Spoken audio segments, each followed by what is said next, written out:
hafizahullahu ta'ala wa nafa'ana bihi wa bi'ulumihi wa barakatihi bid-darain amin ya rabbal alamin.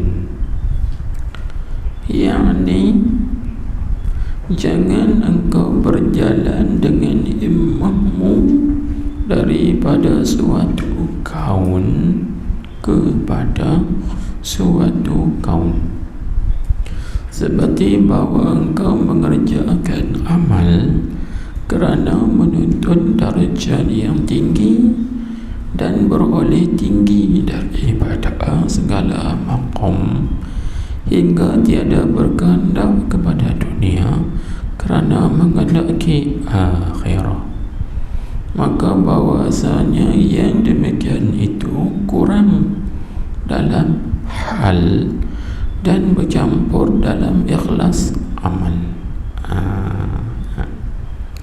Baik, jadi kata muallif yakni ini dia nak tafsir bagi hal sebelumnya kan, tafsir bagi makna hadis yang kita baca tu kan, sebelumnya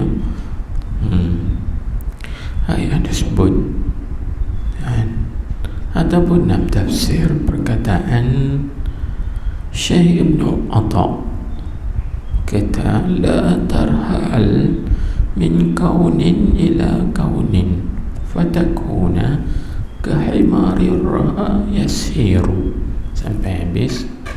Lepas tu dia datangkan dengan hadis Nabi sallallahu alaihi wasallam, faman kanat hijratuhu ila Allah wa rasulihi fa hijratuhu ila Allah wa rasulihi sampai habis.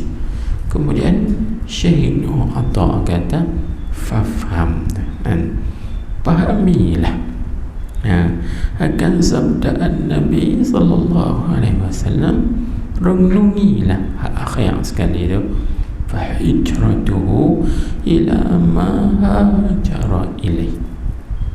Jadi yakni ni ada nak tafsir bagi perkataan la tarhal. Tu kena tulislah sekali lagi. Jadi yakni jangan engkau berjalan ini dia panggil nak tafsir bagi kata Syekh Ibn Atha'illah la tarhal min kaunin ila kaunin. Ayat maksudnya jangan engkau berjalan daripada kaun kepada kaun. Ini tafsirnya. Yakni jangan engkau berjalan dengan himmahmu. Itu maksud jalan tu, daripada kaun kepada satu kaun. Mana perjalanan sini dengan himmah, kekuatan hatiku, cita-cita hati tu. Artinya jangan engkau berjalan dengan himmahmu daripada suatu kaun kepada suatu kaun. Kaun-kaun tu maknanya alam, atau boleh juga kita terjemah kaun itu dengan makna satu kejadian, satu kejadian ciptaan.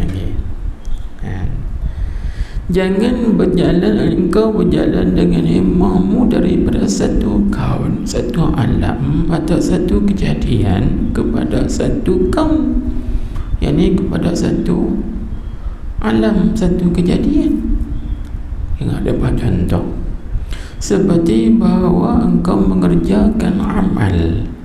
Jadi amal tu mempunyai satu kaun kan, kerana menuntut darjat yang tinggi. Jadi darjat yang tinggi itu satu kaun pula.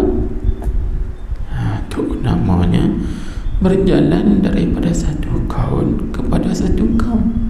Seperti seorang itu dia mengejar amal ibadat, amal taat, amal khidmat, tapi dia buat amal ibadat tu cita-cita, niat, tujuan dia nak dapat darjat yang tinggi. Maka darjat yang tinggi itu kaun. dipanggil alam ataupun satu kejadian. Baik. Dan beroleh tinggi daripada segala maqam. Tu atap pada kata darjat yang tinggi. Ataupun engkau mengerjakan amal kerana beroleh tinggi daripada segala maqam. Jadi dia beramal ibadat, dia taat, dia berkhidmat supaya dia nak mencapai darjat atau maqam yang tinggi.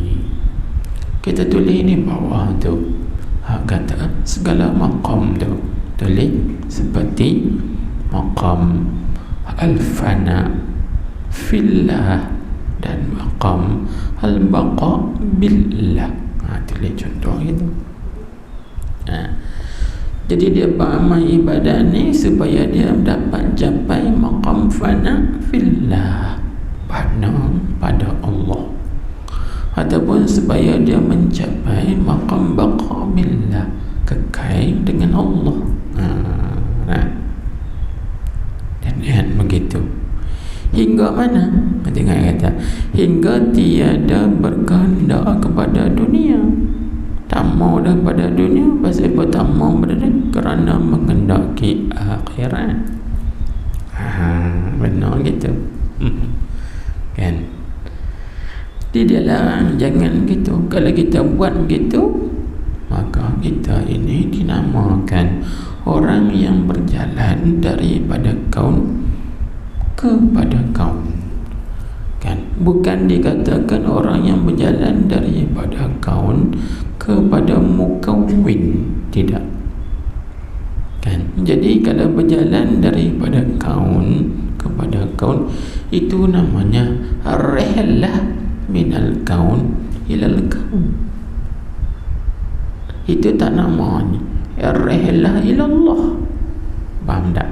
Yang kita bincang di sini ialah rihlah ilal mukawwin huwa Allah, iaitulah berjalan, berangkat atau berpindah kepada Allah, iaitu pencipta kaun.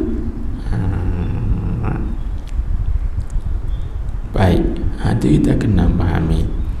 Baik, maka bahawasanya itu tafriq. Bagaimana tafriq? Bagi kata jangan. Maka bahawasanya yang demikian itu, demikian mana? Demikian berjalan dengan himmahmu daripada suatu kaun kepada suatu kaun tu. Tanda situ. Tafriq bagi kita jangan. Maka bahawasanya yang demikian itu, demikian engkau berjalan dengan himmahmu daripada suatu kaun kepada suatu kaun, itu dipanggil kurang dalam hal, iaitu orang panggil kurang di dalam hal, yakni hal kerohanian. Itu ada kekurangan, tak ada kemajuan dalam rohani. Baik. Dan bercampur dalam ikhlas amal, itu nama bercampur. Jadi dia beramal kerana Allah pun ada, dan kerana darjat yang tinggi pun ada. Dia campur. Itu panggil bercampur dalam ikhlas amal. Kan? Kerana Allah pun dia ada juga. Jadi aku beramal ni kerana Allah, tapi dalam tu pun ada kerana lain. Kerana apa? Kerana nak darjat yang tinggi, ataupun kerana nak maqam-maqam yang tinggi, seperti maqam baqa tadi, maqam fana. Dia nak tu. Jadi bila nak tu, dia panggil ada campuran. Itu nama campur. Kan? Baik. Lepas tu jangan, dia kata, dia tak bagi. Lepas tu yang dia suruh, kita faham daripada jangan, larang. Bila larang, lawan dia apa? Suruh. Apa yang dia suruh? Maknanya kita faham daripada larang tegak tu, artinya dia suruh, kita berjalan dengan himmah kita ni daripada kaun kepada mukawwin. Itu yang disuruhnya. Maknanya kita beramal, tapi beramal tadi bukan kerana menuntut darjat yang tinggi, tapi kita beramal tadi semata-mata menuntut keridaan Allah. Itu baru nama rihlah ilallah. Itu baru nama berjalan kepada Allah. Itu baru nama kita. Sebab jangan lupa kaedahnya. Jadi yang panggil an-nahyu 'anis syai'i amrun bi dhiddihi. Itu kaedah. Tegah dengan sesuatu itu berarti menyuruh dengan lawannya, lawan bagi sesuatu. Maka di sini dia cegah. Tak mana tegah? Jangan engkau berjalan. Itu panggil tegah. Jadi berarti yang dia suruh mana? Yang dia suruh, dia tegak, jangan engkau berjalan daripada suatu kepada suatu kaun. Berarti dia suruh berjalanlah olehmu daripada suatu kaun kepada mukawwin. Itu yang Allah Ta'ala suruh. Baik. Maka tengok dia apa? Kita berzikir, kita beramal ibadat kerana nak darjat yang tinggi, maqam yang tinggi. Kan dalam zikir tu pun ada cahaya anwar juga kan. Jadi apa bezanya? Tak boleh kan? Tengok dia sebut sini. Dan segala kaun itu dia kata bersamaan pada itu aja syabah bagi sama, bersamaan pada keadaannya aghyar. Itu dipanggil aghyar. Aghyar ni jamak bagi ghair. Ghair itu sebenarnya ghairullah. Jadi semua kaun itu sama ya pada pihak apa? Mereka adalah lain daripada Allah. Jadi Allah Subhanahu wa Ta'ala tak bagi kita menuntut yang lain daripada Dia. Yang Dia suruh kita tuntut Dia saja ya. Jadi kalau kita tuntut darjat itu dipanggil aghyar, lain pada Allah. Kalau kita tuntut maqam itu juga aghyar, lain daripada Allah. Walaupun kita beramal tadi, kita berzikir tadi, dalam berzikir itu ada anwar, artinya ada cahaya dia. Zikir ada nur dia, salawat pun ada nur dia. Ada.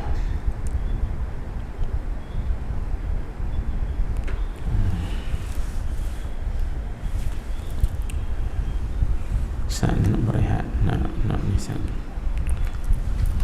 Ada kacau sikit.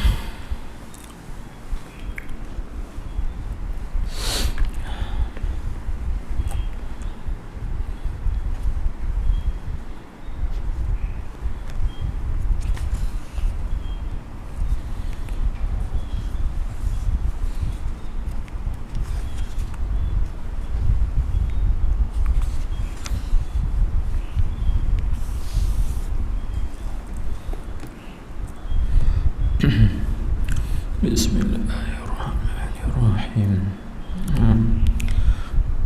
Dan segala kaun itu bersamaan pada keadaannya, keadaan segala kaun itu aghyar. Jadi aghyar itu jam'u ghair. Jama' bagi mufradnya ghair. Ghair dengan mana? Ghairullah, yaitu yang lain daripada Allah Subhanahu wa ta'ala. Sama ya kan? Jangan dibuat contoh. Jadi amal itu lain pada Allah Subhanahu wa ta'ala. Ta'an juga lain daripada Allah. Khidmat juga lain daripada Allah Subhanahu wa ta'ala. Lepas itu darjat yang tinggi pun lain daripada Allah juga.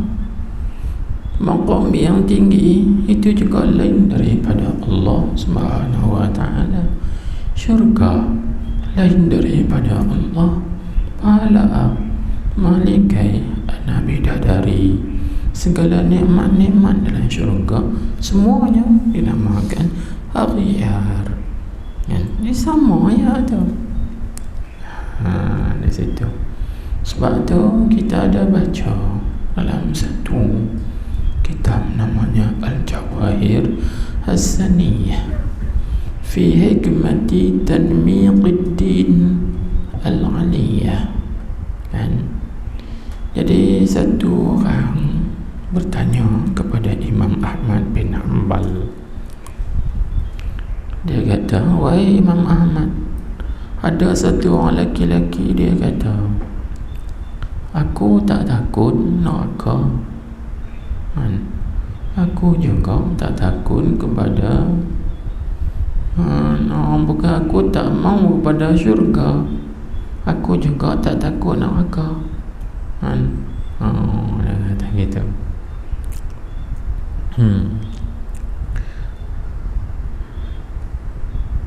Lepas tu bahkan dia pula berkata, aku tak takut Allah. Ni macam mana, apa hukum orang yang cakap begini? Lepas tu Imam Ahmad tanya dia balik, engkau nak kata apa? Dia kata, kalau saya nak hukum orang ni kafir. Kan dia kata apa? Dia kata, aku tak takut neraka, aku juga tak berharap pada syurga. Yang dia marah sekali ni, aku tak takut Allah.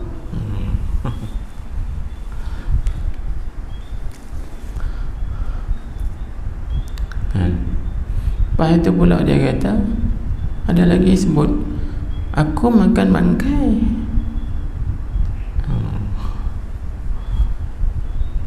Aku makan bangkai, dia kata. Lepas itu Imam Ahmad kata, jangan gopoh.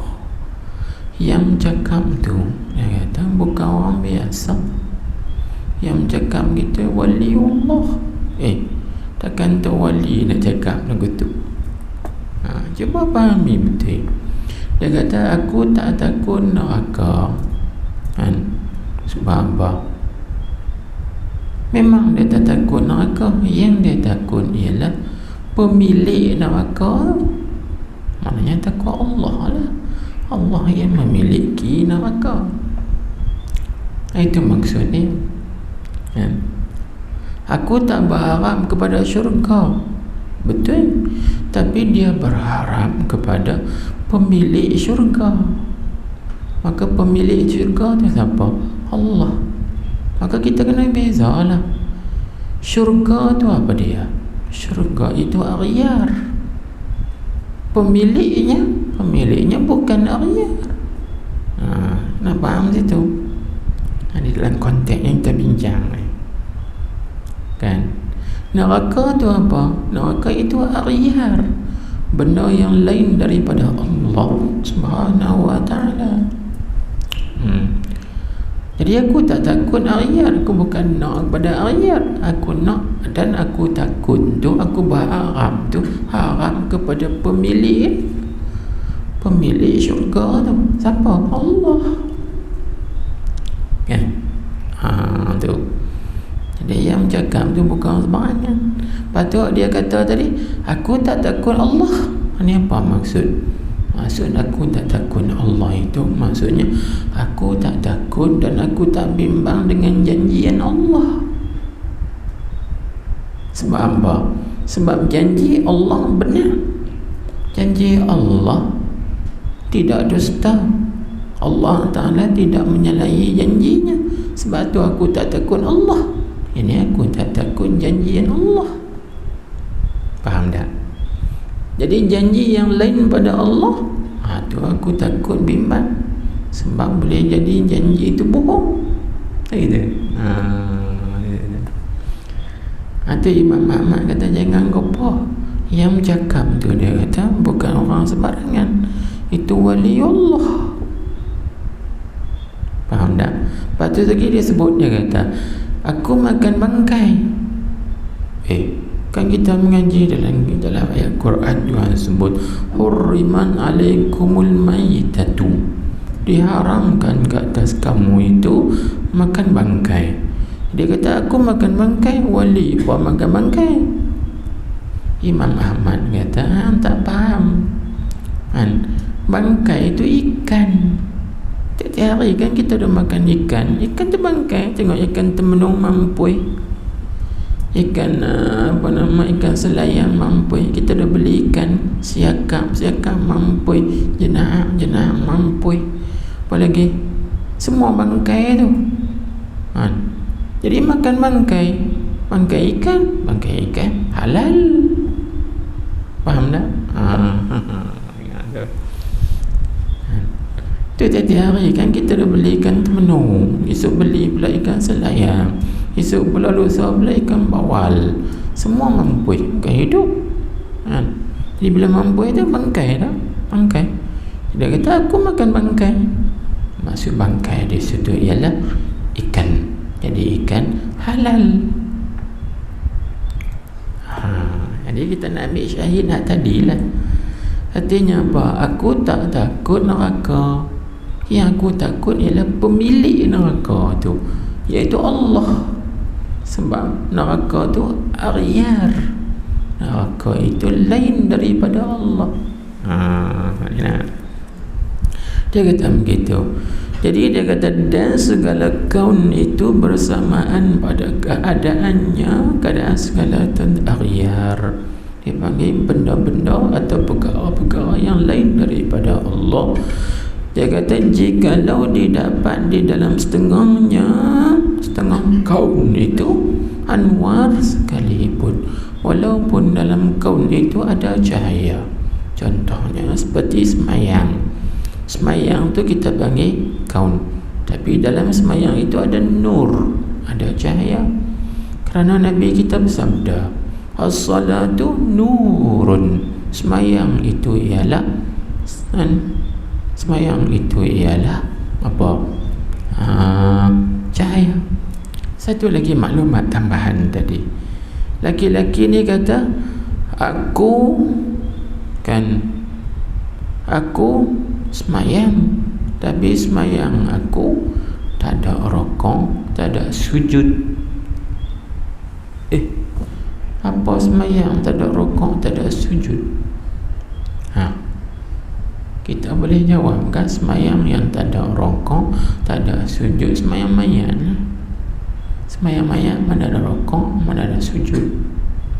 Baik, ditambah lagi aku semayang tak ada rukuk, tak ada sujud, tak ada takbir, tak ada beri salam taslim, tak ada.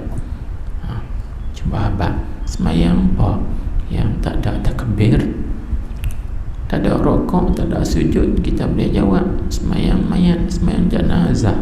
Tapi semayang apa? Tak ada takbir, Allahu Akbar, dan tak ada bagi salam. Semayang mayat walaupun tak ada rukuk, tak ada sujud, tapi ada takbir, ada beri salam. Semayang apa? Semayang apa? Itu yang kawan ni dia tak faham. Dia kata wali apa lagu ni? Imam Ahmad kata jangan gopoh. Ada semayang yang tak ada takbir, tak ada salam apa? Iaitu as-salatu ala nabi. As-salatu semayang salawat ni. Salawat ke atas Nabi, mana ada takbir. Salawat ke atas Nabi, mana ada beri salam, Assalamualaikum, tak ada.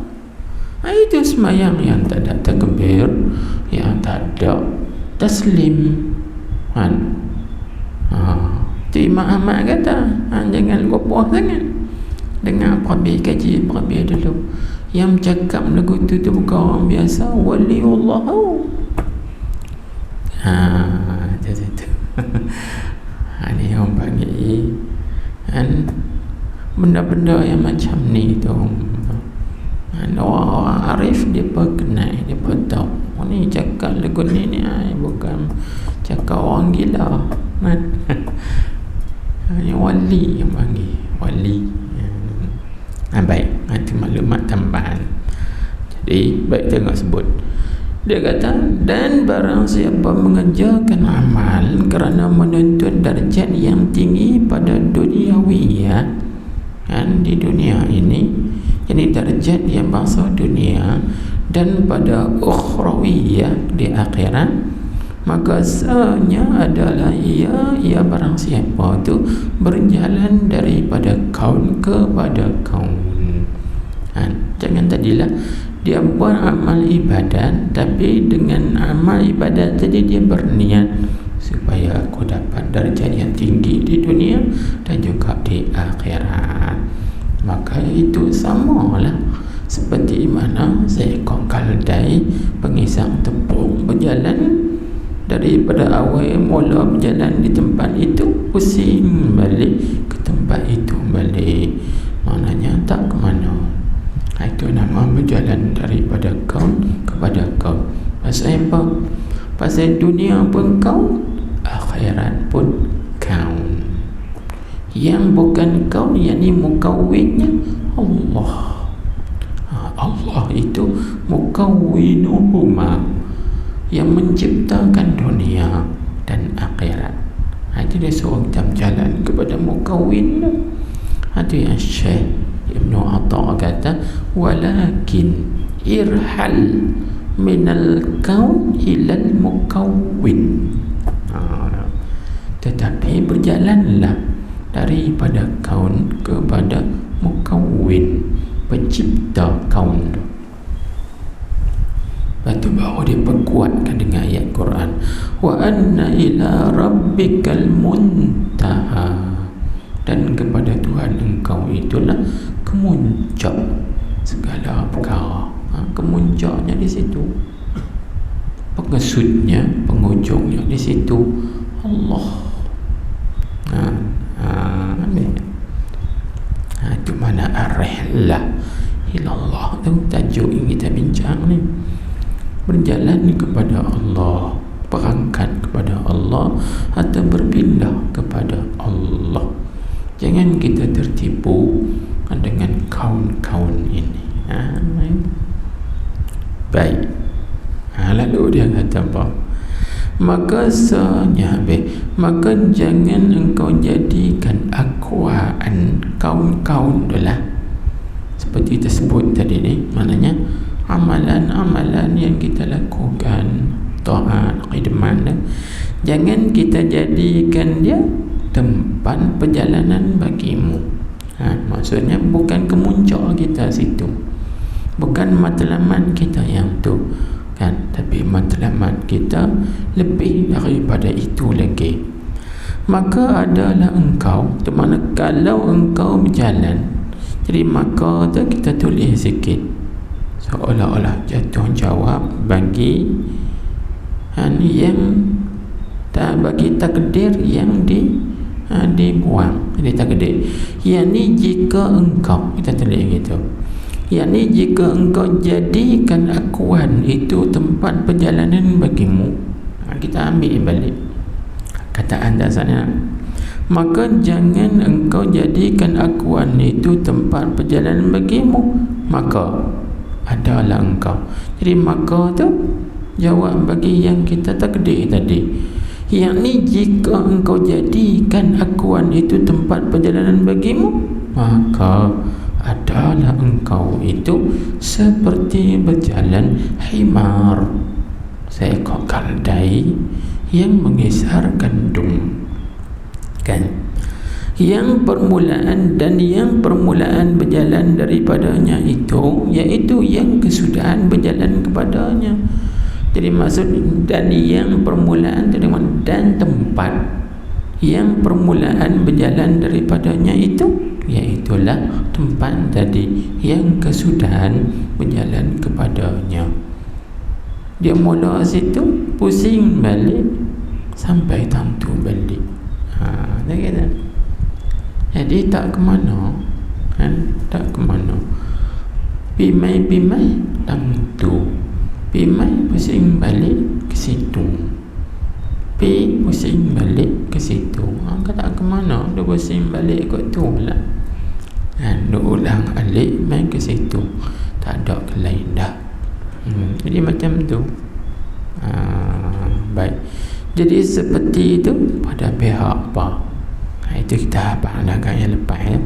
Seperti itu yakni pada pihak boleh penat yang berkekalan, boleh penat sajalah.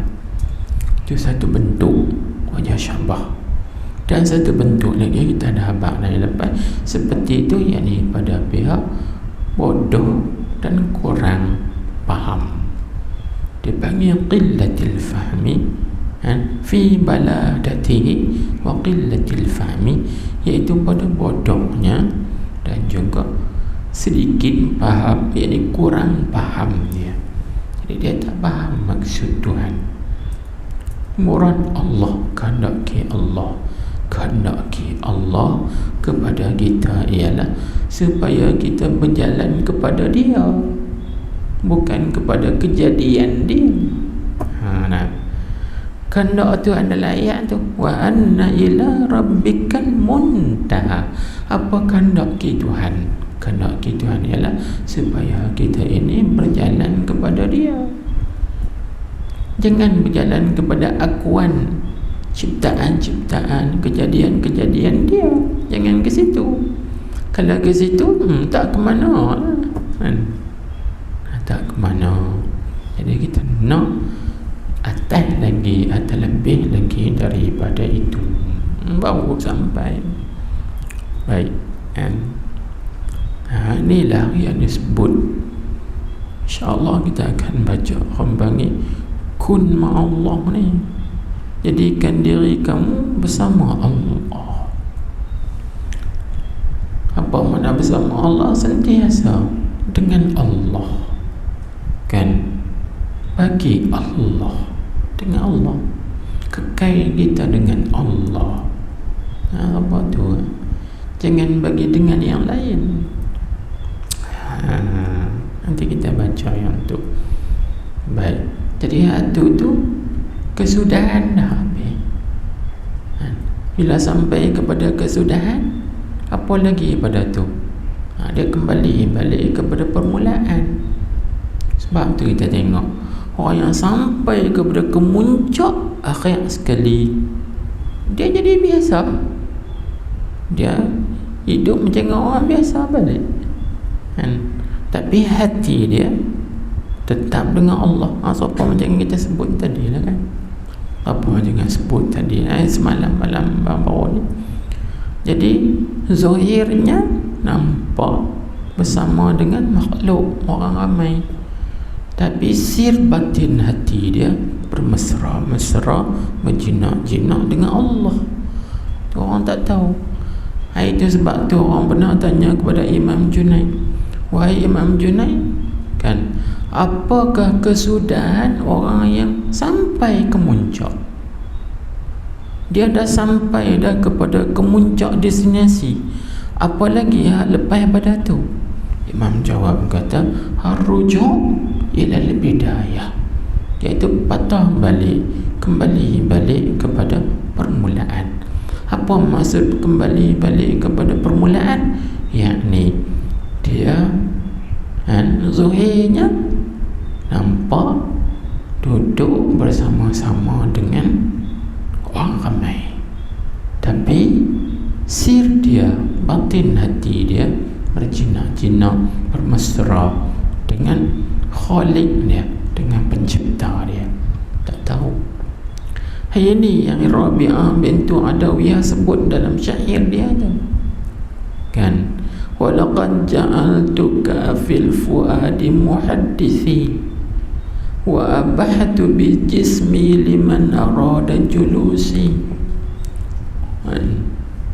Fal jismu minni lil jalisi mu'anisun wa habibu qalbi fil fuadi anisi. Rabi'ah, dia sebut Rabi'ah bintu Ismail al-Adawiyah. Dia sebut, sesungguhnya aku jadikan dikau wahai Allah dalam hatiku berbicara, cakap. Aku berbicara dengan engkau, berzina engkau. Tapi aku mengizinkan sesiapa yang nak duduk dengan engkau, mainlah nak duduk dengan engkau, nak sembang, nak cakap dengan engkau, main cakap. Maknanya zahir dia nampak bersama dengan orang ramai, tapi hati dia bersama dengan Tuhan. Fal jismu minni lil jalisi mu'anisun. Tubuh badan aku ini duduk sekali dengan orang-orang yang berzina, bermesra dengan aku. Orang yang duduk dengan aku ni nampak aku ni duduk cakap dengan mereka, bersembang dengan mereka, makan sekali dengan mereka. Tapi wahabibu qalbi fil fuadi anisi, kekasih hatiku kan, di dalam hatiku ini sebenarnya akulah berjinak-jinak, aku berhibur dengan dia. Inilah yang disebut ni, zahirnya nampak bersama makhluk, bergaul dengan makhluk, tetapi sir batin hatinya bermesra, berjinak dengan Allah sang kekasihnya. Dia kembali balik kepada bidayah. Tapi orang ni sampai kepada maqam baqa billah, orang yang kekal bersama dengan Allah, kun ma Allah tu, kekal bersama dengan Allah Subhanahu wa ta'ala. Gitu. Itu yang dituntut. Tuhan nak hak tu. Tuhan nak yang tu dah pada kita ni. Wa anna ila rabbikal muntaha. Aku nak hak tu ya. Kamu bersama dengan aku. Jangan bersama dengan diri kamu. Jangan bersama dengan nafsu kamu, syahwat kamu. Aku nak tu bersama dengan aku. Tu ya. Allahu Akbar. Dia nak semua nak sampai pada maqam tu, semua perlu kepada latihan. Latihan dia panggil. Latihan itulah namanya riadah, mujahadah. Waktu tarik sufi ni dua tu ya. Tarik mujahadah, riadah. Riadah itu maksudnya melatih tubi nafsu. Mujahadah itu mana memerangi nafsu ammarah bisu sampai bagi jadi nafsu yang baik, naik. Itu ya kan.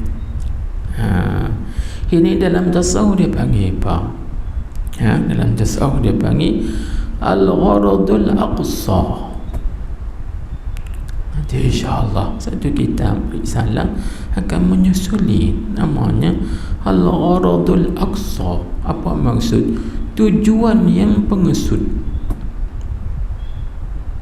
Apa tujuan yang pengesut sekali dalam perjalanan sufi?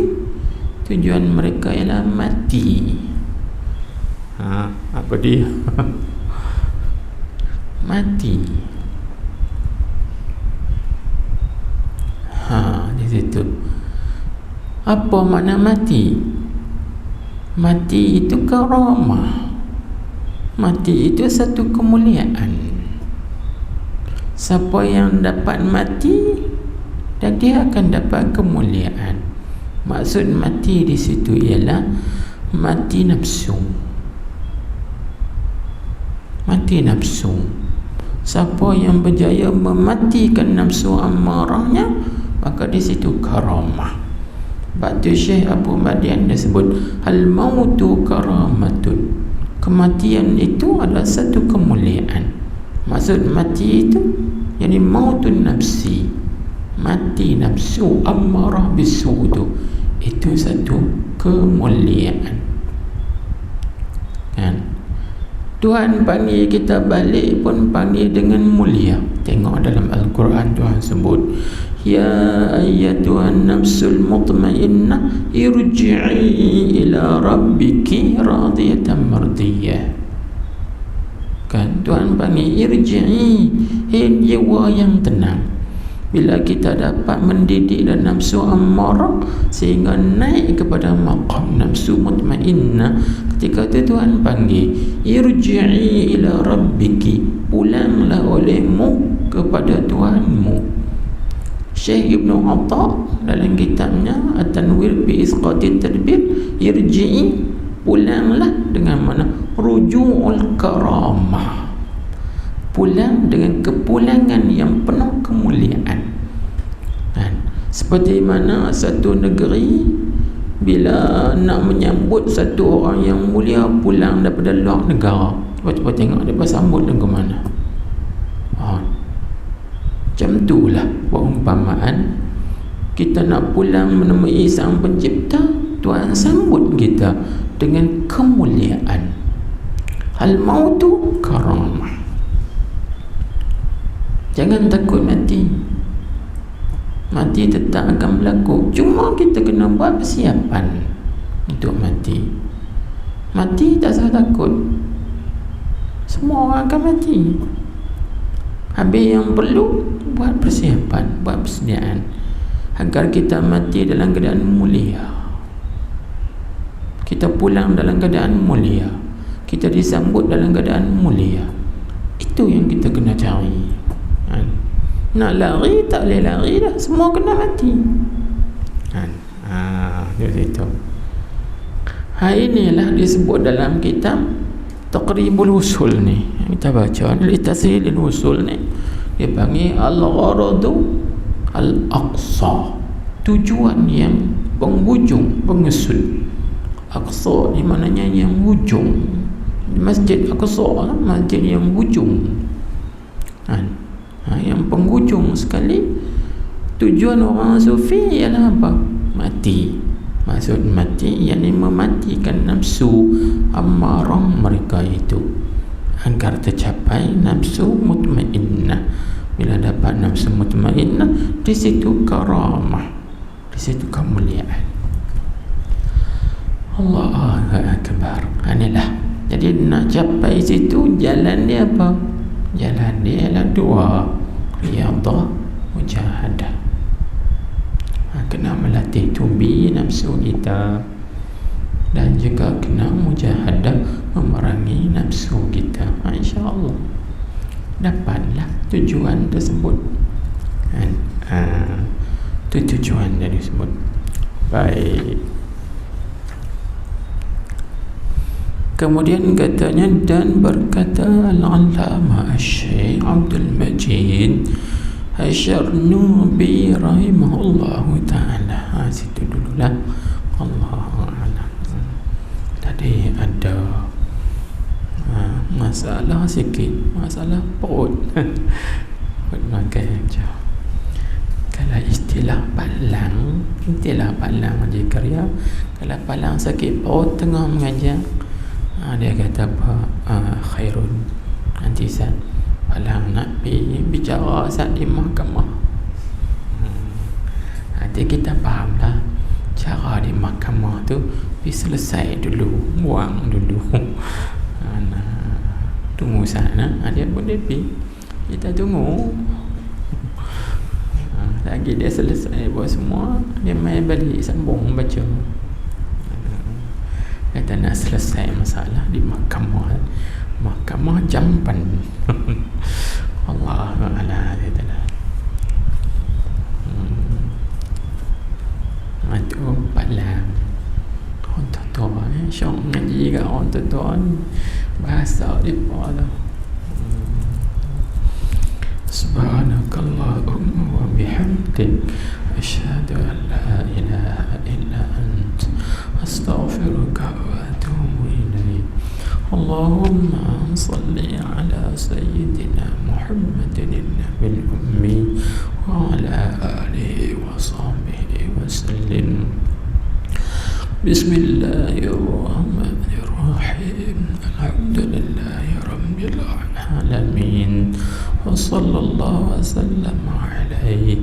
اللهم افتح علينا حكمتك وانشر علينا رحمتك يا أرحم الراحمين. اللهم اهدنا وسددنا. ربنا آتنا في الدنيا حسنة وفي الآخرة حسنة وقنا عذاب النار. وصلى الله وسلم عليه.